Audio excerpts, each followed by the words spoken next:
Jai Hind everyone. Welcome to my YouTube channel which is explore yourselves, banking and general knowledge etc. Today I will talk about the life and legacy of Swami Vivekananda.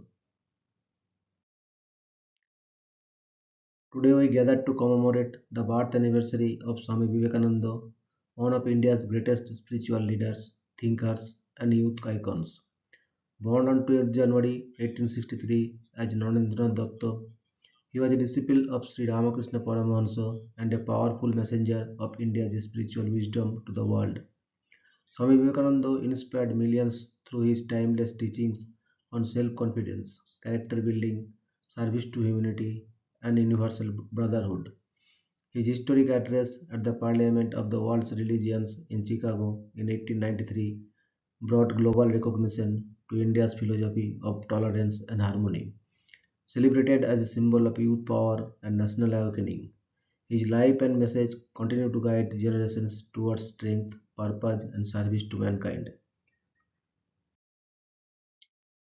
Swami Vivekananda, 12th January 1863 to 4th July 1902, born Narendranath Datta, was an Indian Hindu monk, philosopher, author, religious teacher, and the chief disciple of the Indian mystic Ramakrishna. Vivekananda was a major figure in the introduction of Vedanta and Yoga to the Western world and is credited with raising interfaith awareness and elevating Hinduism to the status of a major world religion. Vivekananda showed an early inclination towards religion and spirituality. At the age of 18, he met Ramakrishna and became his devoted disciple, and later took up the vows of sannyasi renunciate. Following Ramakrishna's death, Vivekananda traveled extensively across the Indian subcontinent as a wandering monk, gaining first-hand knowledge of the often harsh living conditions endured by the Indian masses under then British India. He sought a way to alleviate their suffering by establishing social services but lacked capital. In 1893, he traveled to the United States to participate in the Parliament of the World's Religious in Chicago, where he delivered a landmark speech beginning with the words Sisters and Brothers of America. His powerful message introduced Hindu spiritual thought and advocated for both religious tolerance and universal acceptance. The speech made a profound impression. An American newspaper described him as an orator by divine right and undoubtedly the greatest figure at the parliament. Following success in Chicago, Vivekananda lectured widely across the United States, the United Kingdom, and continental Europe, disseminating the essential principles of Hindu philosophy. He established the Vedanta Society of New York and Vedanta Society of San Francisco, now the Vedanta Society of Northern California, both of which became the foundations for later Vedanta societies in the West. In India, he founded the Ramakrishna Math, a monastic order for spiritual training, and the Ramakrishna Mission, dedicated to social services, education, and humanitarian work. Vivekananda is widely regarded as one of the greatest modern Indian thinkers. He was a prominent philosopher, social reformer, and the most successful proponent of Vedanta philosophy abroad. He played a crucial role in the Hindu revivalist movement and contributed significantly to the rise and development of Indian nationalism in colonial India. Celebrated as a patriotic saint, his birth anniversary is observed in India as National Youth Day. Early life 1863 to 1888. Birth and childhood. Vivekananda was born as Narendranath Datta, name shortened to Narendra or Naren, in an aristocratic Bengali Kayastha family in his ancestral home at 3 Gaur Mohan Mukherjee Street in Calcutta, the capital of British India. On 12th January 1863, during the Makar Sankranti festival, he was one of nine siblings. His father, Vishwanath Datta, was an attorney at the Calcutta High Court, Durgacharan Datta. Narendra's grandfather was a Sanskrit and Persian scholar who left his family and became a monk at age 25. His mother, Bhuvaneshwari Devi, was a devout housewife. The progressive, rational attitude of Narendra's father and the religious temperament of his mother helped shape his thinking and personality. Narendranath was interested in spirituality from a young age and used to meditate before the images of deities such as Shiva, Rama, Sita, and Hanuman.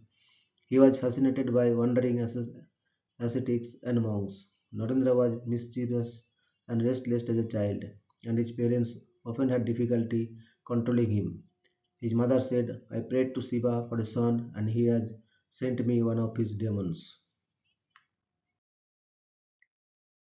Education.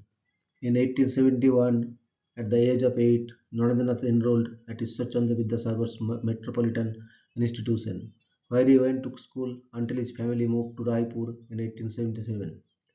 In 1879, after his family's return to Calcutta, he was the only student to receive first division marks in the Presidency College entrance examination. He was an avid reader in a wide range of subjects, including philosophy, religion, history, social science, art, and literature. He was also interested in Hindu scriptures, including the Vedas, the Upanishads, the Bhagavad Gita, the Ramayana, the Mahabharata, and the Puranas. Narendra was trained in Indian classical music and regularly participated in physical exercise, sports, and organized activities. He studied Western logic, Western philosophy, and European history at the General Assembly's institution, now known as the Scottish Church College. In 1881, he passed the Fine Arts examination and completed a Bachelor of Arts degree in 1884.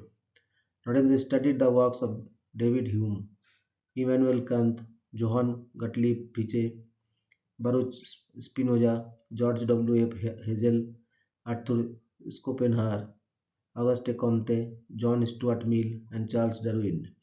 He became fascinated with the evolutionism of Herbert Spencer and corresponded with him. He translated Spencer's book Education 1861 into Bengali. While studying Western philosophers, he also learned Sanskrit scriptures and Bengali literature. William Hastie, the principal of Christian College, Calcutta, from where Narendra graduated, wrote of him, Narendra is really a genius. I have travelled far and wide, but I have never come across a lad of his talents and possibilities. Even in German universities, among philosophical students, he is bound to make his mark in life. He was known for his prodigious memory and speed reading ability, and a number of anecdotes attest to this. Some accounts have called Narendra a Sutidhara, a person with a prodigious memory. Initial spiritual forage.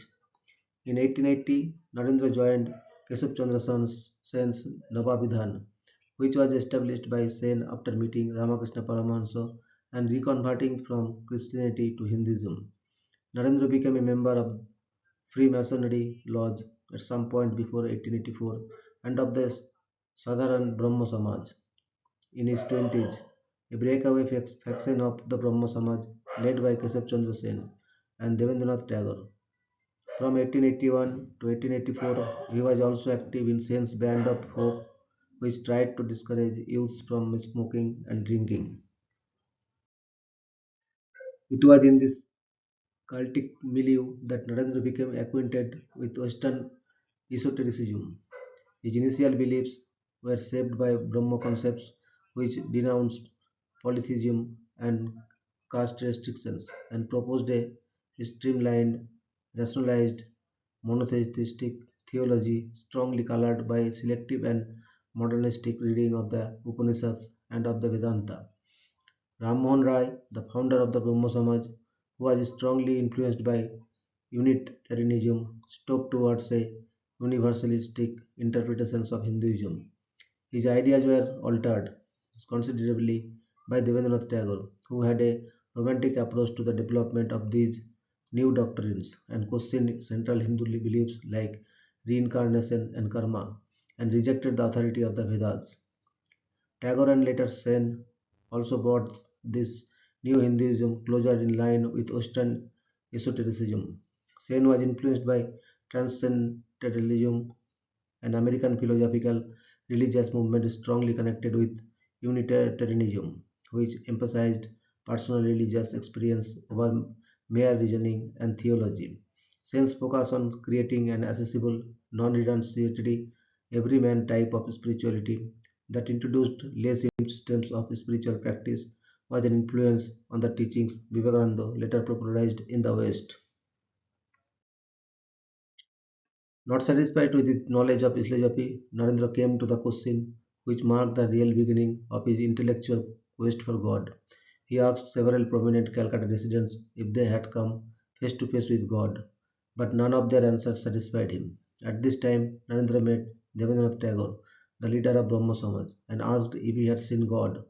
Instead of answering his question, Tagore said, "My boy, you have the yogi's eyes." According to Banati, it was Ramakrishna who first truly answered Narendra's question by saying, "Yes, I see him as I see you, only in an infinitely intenser sense." The Michaelis, however, suggest that Vivekananda was more influenced by the Brahmo Samaj and its new ideas than by Ramakrishna. According to the Michaelis, it was sense influence that brought Vivekananda fully into contact with Western esotericism, and it was via Sen that he met Ramakrishna. Swami Medhananda agrees that the Brahmo Samaj was a formative influence, but affirms that it was Narendra's momentous encounter with Ramakrishna that changed the course of his life by turning him away from Brahmaism. Meeting Ramakrishna. Narendra first met Ramakrishna in 1881. When Narendra's father died in 1884, Ramakrishna became his primary spiritual focus. Narendra's introduction to Ramakrishna occurred in a literature class at General Assembly institutions when Professor William Hastie was lecturing on William Wordsworth's poem, The Excursion. While explaining the word trance in the poem, Hastie suggested that his students visit Ramakrishna of Dakshineswar to understand the true meaning of trance. This prompted Narendra, among others in the class, to visit Ramakrishna. They probably first met personally in November 81, though Narendra did not consider this their first meeting, and neither man mentioned this meeting later. At the time, Narendra was preparing for his upcoming FA examination. Ramchandra Datta accompanied him to Surendranath Mitra's house, where Ramakrishna had been invited to deliver a lecture. According to Makarand Paranjape, at this meeting, Ramakrishna asked Narendra to sing. Impressed by his talent, he asked Narendra to come to the Knesset. Narendra went to the Knesset in late 1881 or early 1882 and met Ramakrishna. This meeting proved to be a turning point in his life. Although he did not initially accept Ramakrishna as his teacher and rebelled against his ideas, he was attracted by his personality and frequently visited him. He initially saw Ramakrishna's ecstasies and visions as mere figments of imaginations and hallucinations.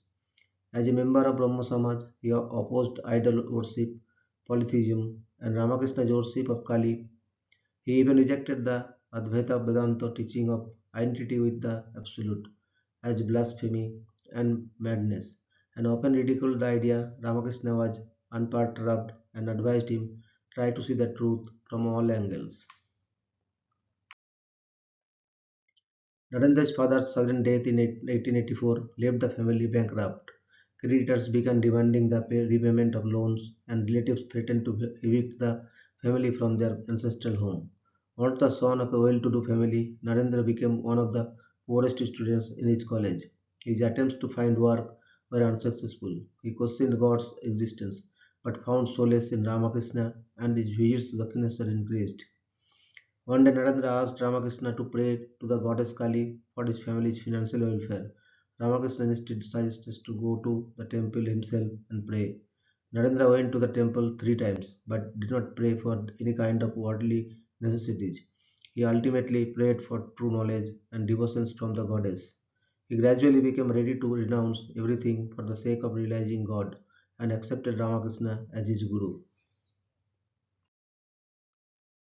In 1885, Ramakrishna developed throat cancer. He was transferred to Calcutta and then to a garden house in Kasipur.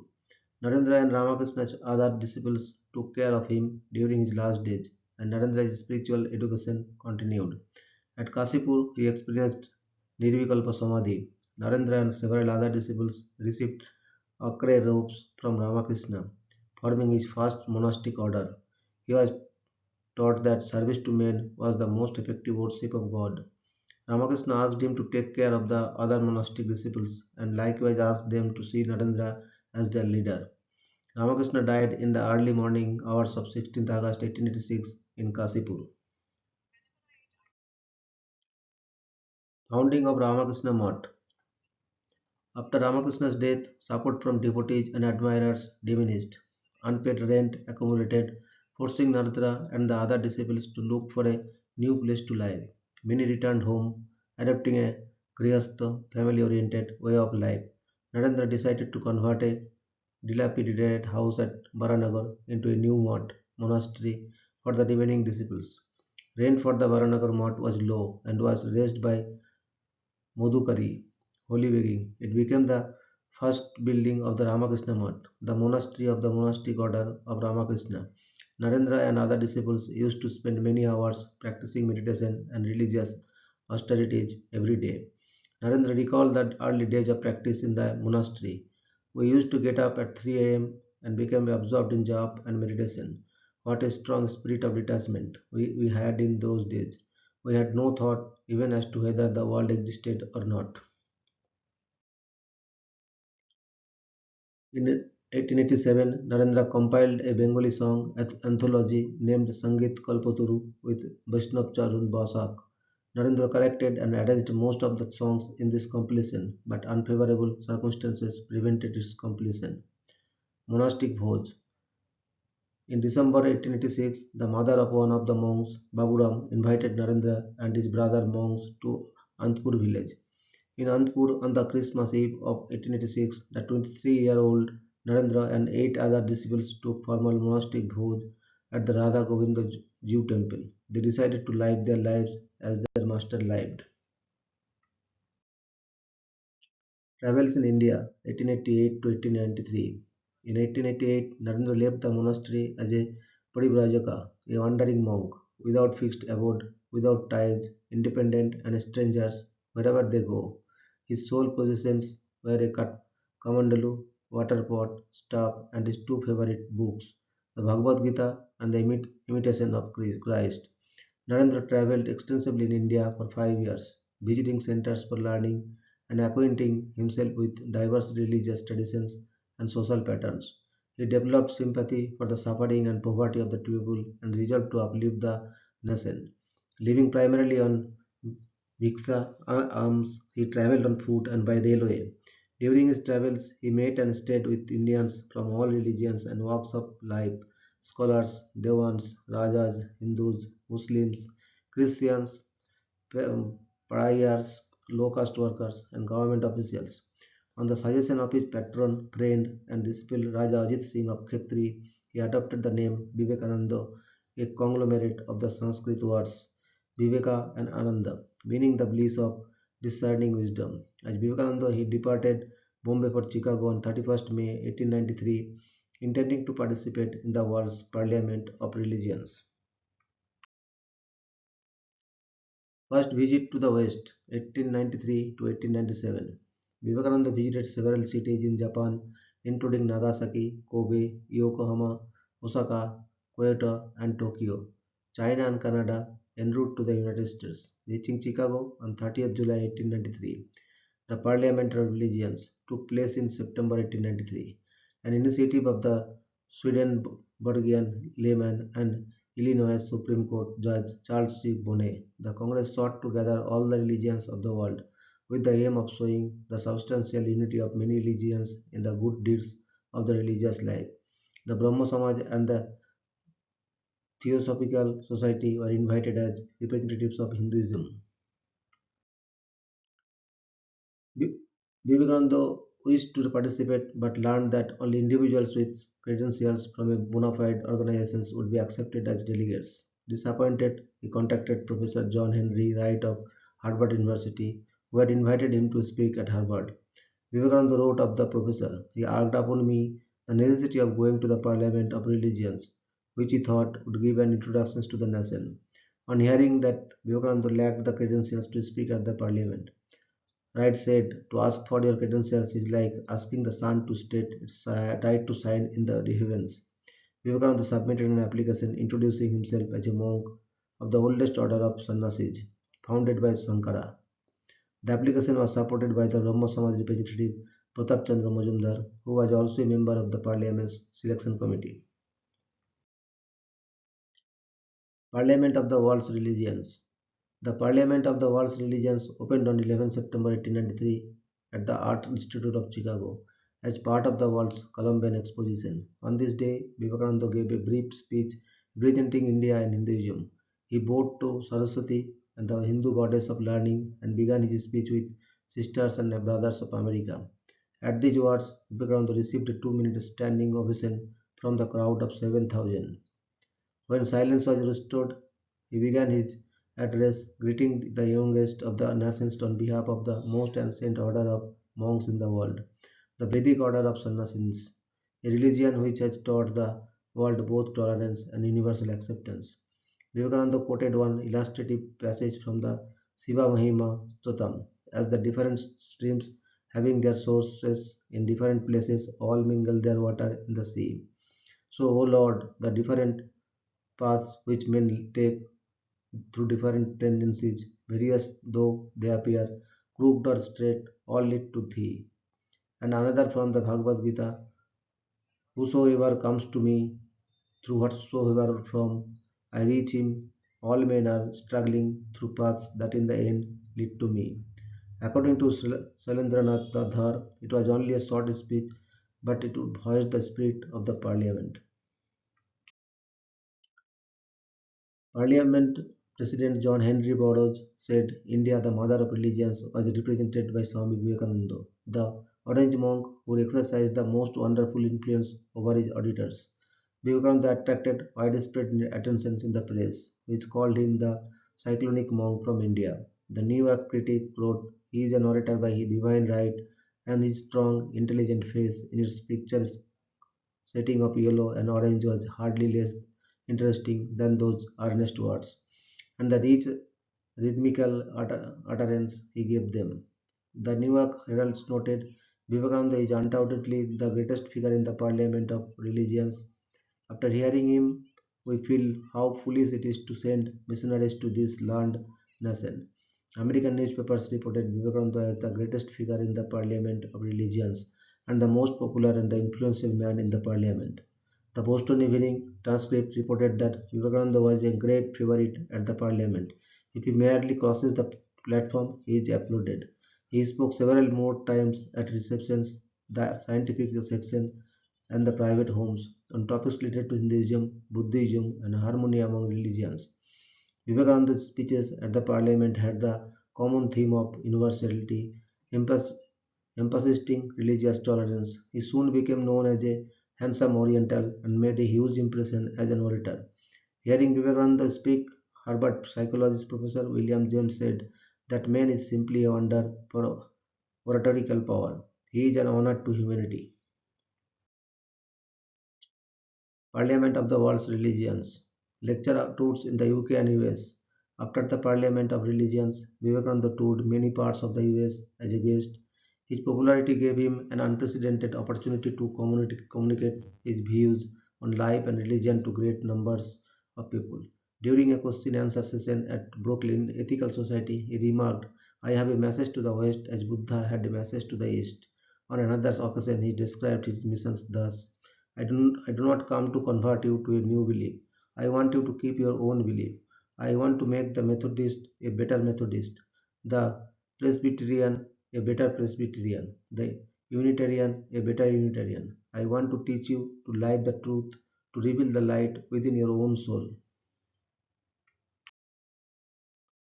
Vivekananda spent nearly 2 years lecturing in the eastern and central United States, primarily in Chicago, Detroit, Boston, and New York. He founded the Vedanta Society of New York in 1894. His demanding schedule eventually began to affect his health, and in spring 1895 he ended his lecture tours and began giving free private classes in Vedanta and Yoga. Beginning in June 1895, he gave private lectures to a dozen of his disciples at Thousand Island Park, New York for 2 months. Vivekananda was offered academic positions in two American universities, on the chair in Eastern philosophy at Harvard University and a similar position at Columbia University. He declined both, since his duties would conflict with his commitment as a monk. Vivekananda traveled to the United Kingdom in 1895 and again in 1896. In November 1895, he met an Irish woman, Margaret Elizabeth Noble, who, who would become one of his closest disciples, known as Sister Nivedita, a name given her by the Swami, meaning dedicated to God.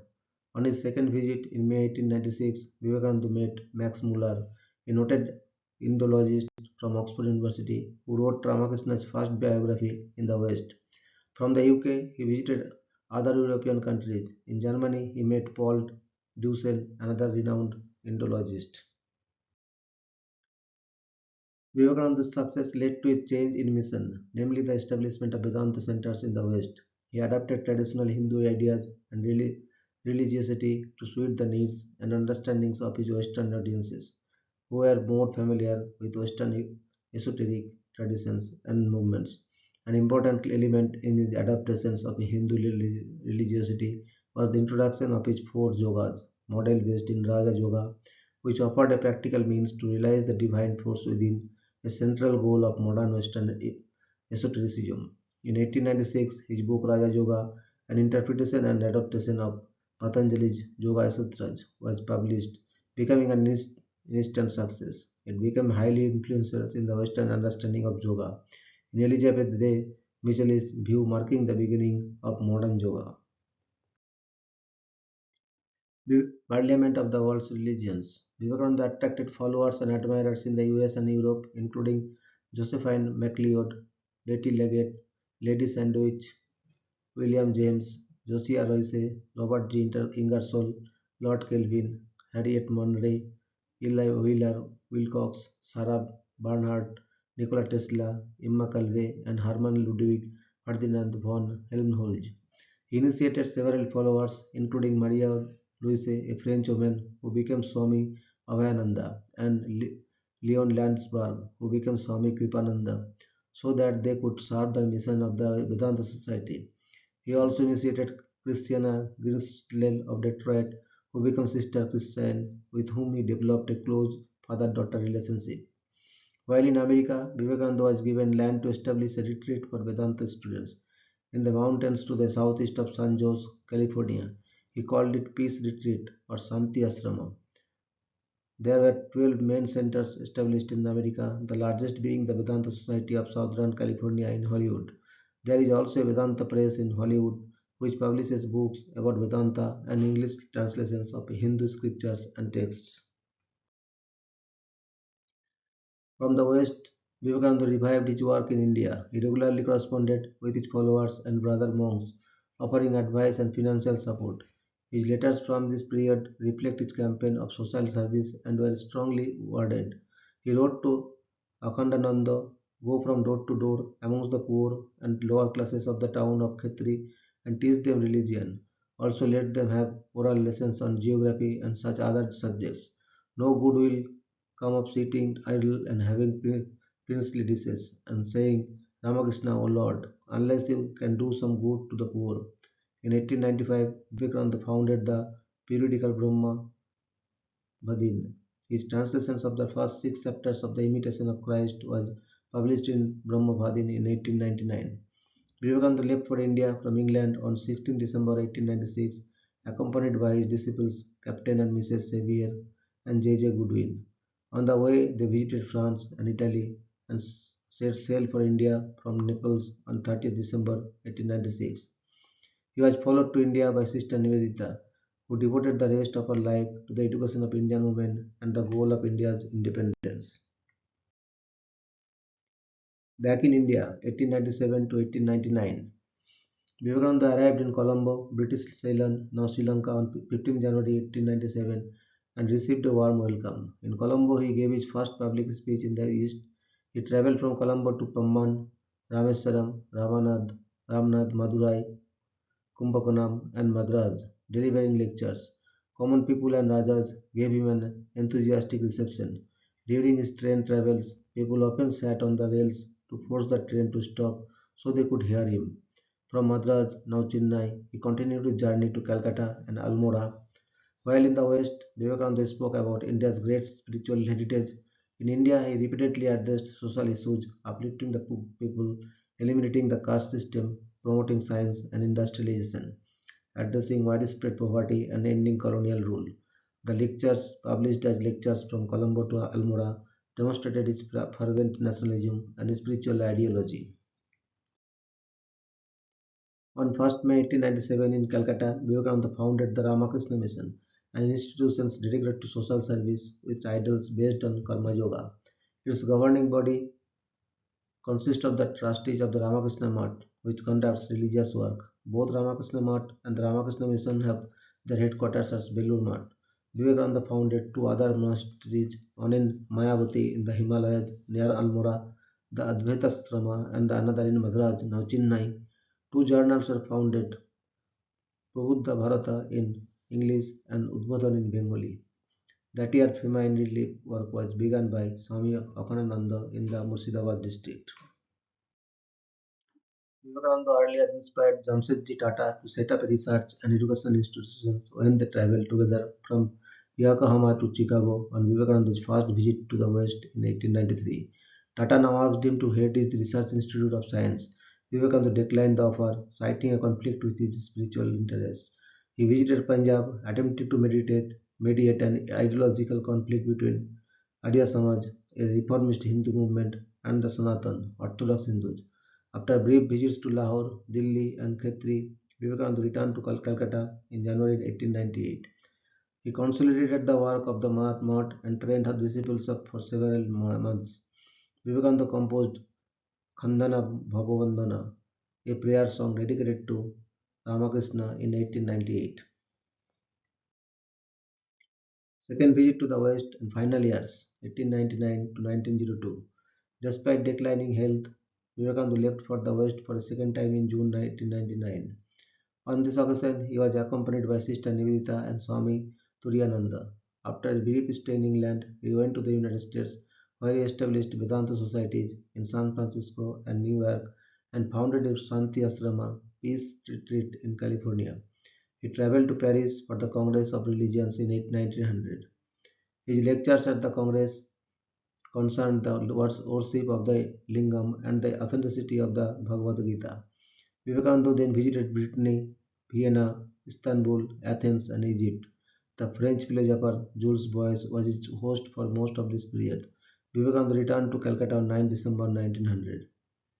After a brief visit to the Advaita Asrama in Mayavati, Vivekananda settled at Velur Math, where he continued to coordinating the works of the Ramakrishna Mission, the Math, and the initiatives in England and the US. He had many visitors, including royalty and politicians. Due to deteriorating health, Vivekananda was unable to attend the Congress of Religions in Japan in 1901, but he made pilgrimages to Bodh Gaya and Varanasi. His health problems, including asthma, diabetes, and chronic insomnia, restricted his activity. Death. On 4th July 1902, the day of his death, Vivekananda awoke early, went to the monastery at Velur Math, and meditated for 3 hours. He taught Shukla Yajurveda, Sanskrit grammar, and the philosophy of yoga to pupils, later discussing with colleagues a planned Vedic college in the Ramakrishna Math. At 7 p.m., Vivekananda went to his room, asking not to be disturbed. He died at 19 to 20 p.m. while meditating. The rupture of a blood vessel in his brain was reported as a possible cause of death. According to his disciples, the rupture was due to his Brahma Randhra, an opening in the crown of his head, being pierced when he attained Mahasamadhi. Vivekananda fulfilled his prophecy that he would not live 40 years. He was cremated on a sandalwood funeral pyre on the bank of the Ganga in Belur, opposite where Ramakrishna was cremated 16 years earlier. Teachings and philosophy. Vivekananda synthesized and popularized various strands of Hindu thought, most notably classical yoga and Advaita Vedanta. As a young man, he had been influenced by Western ideas such as universalism by Unitarian missionaries who collaborated with the Brahma Samaj. His initial beliefs were shaped by Brahma concepts, which included belief in a formless God, the deprecation of idolat- idolatry, and according to Michelis, a streamlined, rationalized monastic theology strongly colored by a selective and modernistic reading of the Upanishads, and of the Vedanta. Influenced by Ramakrishna, he came to see the Vedanta as providing the ontological basis of Sivajanne Jiva Jiver Seva, the spiritual practice of serving human beings as actual manifestations of the divine. For Vivekananda, the practice of remembering the presence of the divine in all people, regardless of social status, promoted social harmony and helped develop the capacity for love. Vedanta and Yoga. Vivekananda thought that the essence of Hinduism was best expressed in Adi Shankara's Advaita Vedanta philosophy. He adhered to Ramakrishna's teachings that the absolute is both immanent and the transcendent. According to Anil Suklal, Vivekananda's New Vedanta reconciles Dvaita or dualism and Advaita or non-dualism, being Brahman as one without a second, yet both Saguna, qualified, and Nirguna, qualityless. According to Jackson, the Vedanta acquires modern and universalistic form in Vivekananda's summary, showing also the influence of classical yoga. Each soul is potentially divine. The goal is to manifest this divinity within by controlling nature, external and internal. Do this either by work or worship or mental discipline or philosophy, by one or more, or all by these, and be free. This is the whole of religion. Doctrines or dogmas, or rituals or books or temples or forms are but secondary details. Vivekananda's emphasis on Nirvikalpa Samadhi was preceded by medieval yogic influences on Advaita Vedanta. In line with Advaita Vedanta texts like Driksha Viveka, 14th century, and Vedantasra of Sadananda, 15th century, Vivekananda saw Samadhi as a means to attain liberation. An important element in his adaptation of Hindu religiosity was the introduction of his four yogas model, which includes Raja Yoga, his interpretations of Patanjali's Yoga Sutras. This offered a practical means to realize the divine force within, a central idea in modern Western esotericism. His book Raja Yoga was highly influential in the Western understanding of yoga. Western esotericism, via his affiliations with Keshav Sen's Navavidhan, the Freemasonry Lodge, the Sadharan Brahma Samaj, and the Sen's Band of Hope, Vivekananda became acquainted with Western esotericism. His knowledge of Western esotericism aided his success in Western esoteric circles, beginning with his speech in 1893 at the Parliament of Religions. He adapted traditional Hindu ideas and religiosity to suit the needs and understandings of Western audiences, particularly those familiar with Western esoteric traditions and movements such as Transcendentalism and New Thought. Vivekananda's notion of evolution was probably influenced by Western theosophists, Darwin's notion of evolution, and possibly also the Samakya term Satkarya. According to Mirananda, Vivekananda uses the word involution exactly how it appears in theosophy, the descent or the involvement of divine consciousness into matter. Theosophic ideas on involution have much in common with theories of the descent of God in Gnosticism, Kabbalah, and other esoteric schools. With spirit, Vivekananda refers to prana or purusha derived from Samakya and classical yoga as presented by Patanjali in the Yoga Sutras. Moral and social philosophy. Vivekananda linked morality with control of the mind, seeing truth, purity, and unselfishness as traits which strengthened it. He advised his followers to be holy, unselfish, and to have Shraddha, faith. Vivekananda supported Brahmacharya, believing it the source of his physical and mental stamina and eloquence. Nationalism was a prominent theme in Vivekananda's thought. He believed that a country's future depends on its people, and his teachings focused on human development. He wanted to set in motion a machinery which will bring noblest ideas to the doorstep of even the poorest and the meanest. Swami Vivekananda was one of the most influential philosophers and the social reformers in his contemporary India. He is considered to be the most successful and influential missionary of Vedanta to the Western world. New Vedanta. New Vedanta. Vivekananda is considered to be a representative of New Vedanta, a modern interpretation of certain aspects of Hinduism that are thought to be compatible with Western esoteric traditions such as transcendentalism, New Thought, and theosophy. His reinterpretations created a new understanding and appreciation of Hinduism inside and outside India, and paved the way for the enthusiastic reception of other forms of Indian spiritual self-improvement in the West, such as yoga and transcendental meditation. According to Agyahanda Bharati, modern Hindus derive their knowledge of Hinduism from Vivekananda, directly or indirectly. Vivekananda espoused the idea that all sects within Hinduism and all religions are different paths to the same goal. However, more recent scholarship advises caution against presenting Vivekananda as a neo-Vedantin, as it could overstate the innovativeness of his theology. James Mediello observes that features often attributed to Vivekananda's Neo-Vedanta, such as the reduced centrality of scripture and emphasis on direct spiritual experiences, are already present in medieval Advaitic literature such as the Viveka Sudamani. Indian nationalism.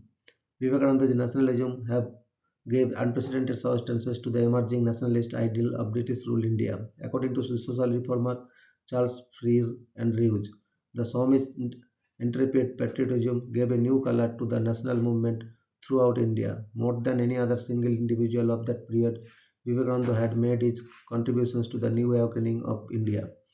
Vivekananda drew attention to the extent of poverty in the country and maintained that addressing such poverty was a prerequisite for national awakening.